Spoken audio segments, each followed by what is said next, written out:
अस्सलाम वालेकुम मेरे अज़ीज़ हमवतनों। आज बात करते हैं सबसे पहले तो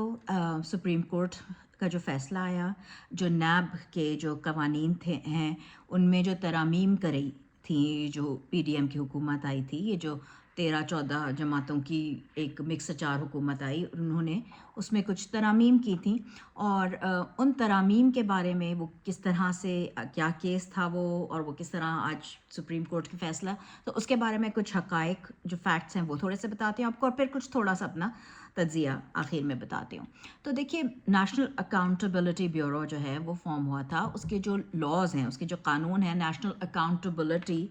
ऑर्डिनेंस कहलाती है, वो 1999 में शुरू हुई थी। और इसके जो कुछ कवानीन हैं उनमें गुज़िश्ता जो हुकूमत थी पीडीएम की, उन्होंने कुछ कवानीन में चेंजेस की थी, कुछ चीज़ें कुछ रद्दो-बदल की थी,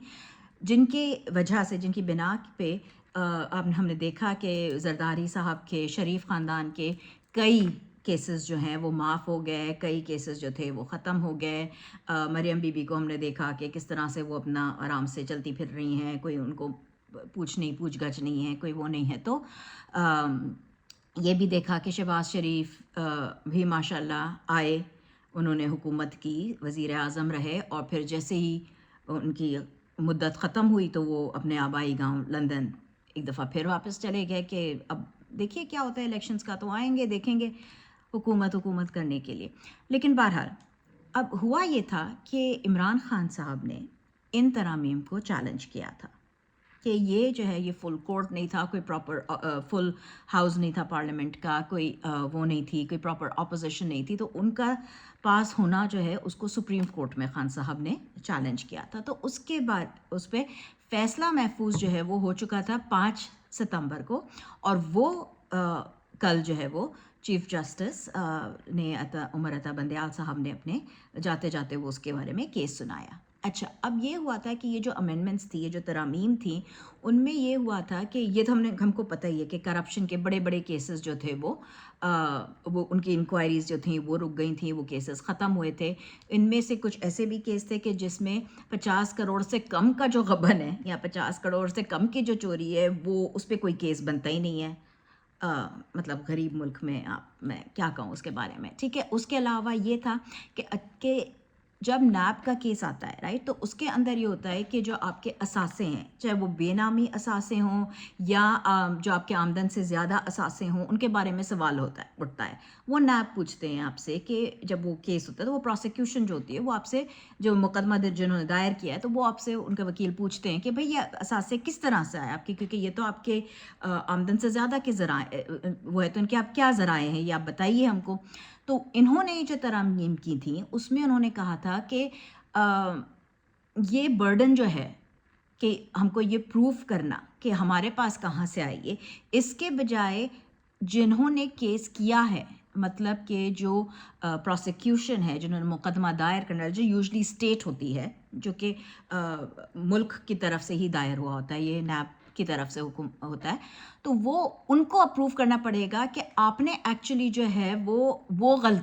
गलत तरीके से ये पैसा कमाया। आपको ये नहीं देनी पड़ेगी सफाई कि आपके जो मनी ट्रेल होती है, जो एक वो होता है, आप प्रूफ करते हैं कि जी हमने ये किया, ये बेचा, ये ख़रीदा, यहाँ से किया, हमारी यहाँ से आमदनी आई, इतना हमने टैक्स दिया, तो वो सारा कुछ जो है वो अब मुद्दई को नहीं देना पड़ेगा। तो ये खान साहब ने ज़ाहिर है कि इस बात को भी चैलेंज किया था। तो अब ये हुआ है कि जो सुप्रीम कोर्ट का जो फैसला है उसमें उन्होंने ये तमाम तरामीम को खारिज कर दिया है कि अब ये तरामीम जो हैं ये नहीं हैं, और जो पुरानी तरामीम थी, चाहे जिसमें कि ये नहीं है कि 50 करोड़ से चाहे कम हो या ज़्यादा हो, बेनामी असासे हों या आपके अपने नाम पे हों, वो जिस भी तरह से हो, उनका सब का हिसाब जो है वो नैब अब ले सकती है, और वो कानून अब ख़त्म हो गया। अच्छा, खान साहब ने तो पहले ही इन कानून के जो है, बल्कि उनके ऊपर इतने केसेस चले, 200 के करीब केसेस हैं, लेकिन उन्होंने कभी भी कहा कि नहीं, ये जो रद्दे बदल हुए ये जो केसेस हैं, उन कवानीन पे नहीं, मेरे पुराने ही कानून जो स्ट्रिक्ट लॉज हैं उन्हीं पे मेरे तमाम केस चलेंगे। तो अब जो है सुप्रीम कोर्ट ने ना सिर्फ تو یہ کیا کہ یہ ساری ترامیم کو اٹھا کے ردی کی ٹوکری میں ڈال دیا ہے، بلکہ آگے یہ بھی کہ جو کرپشن کی جو انویسٹیگیشنز ہو رہی تھیں اور جو پوچھ گچھ ہو رہی تھی ان ساروں کو جس جگہ پہ سے روکا گیا تھا وہیں سے اسی جگہ سے اسی مقام سے دوبارہ شروع کرنے کی ہدایت دی ہے سپریم کورٹ نے. یہ 3 اعلیٰ ججز کا بینچ تھا، جس میں جو ہمارے جاتے ہوئے اب ریٹائر ہوتے ہوئے چیف جسٹس ہیں عمر عطا بندیال صاحب وہ تھے، اس کے علاوہ جسٹس اعجاز الاحسن صاحب اور جسٹس منصور علی شاہ تھے، اور 3 رکنی بینچ تھی یہ. اور اس میں یہ تھا کہ یہ بینچ تھوڑی تقسیم ہوئی تھی، ڈیوائڈ ہم دیکھ رہے ہیں کہ کس طرح سے آج کل بینچز ڈیوائڈ ہو بھی رہی ہیں، تو لیکن پھر بھی میجورٹی کا فیصلہ تھا یہ. مطلب یہ کہ چیف جسٹس عمر عطا بندیال صاحب اور اعجاز الاحسن صاحب جو تھے ان کی یہ فیصلہ تھا کہ یہ ترامیم جو ہیں یہ روک دی جائیں گی، اور جب کہ جسٹس منصور علی شاہ کا کہنا یہ تھا کہ نہیں، وہ اس بینچ کے یا اس پروسیڈنگز کے ہی خلاف تھے کہ یہ کیونکہ اس وقت کوئی پراپر الیکٹڈ گورنمنٹ نہیں ہے، جو حکومت ہے وہ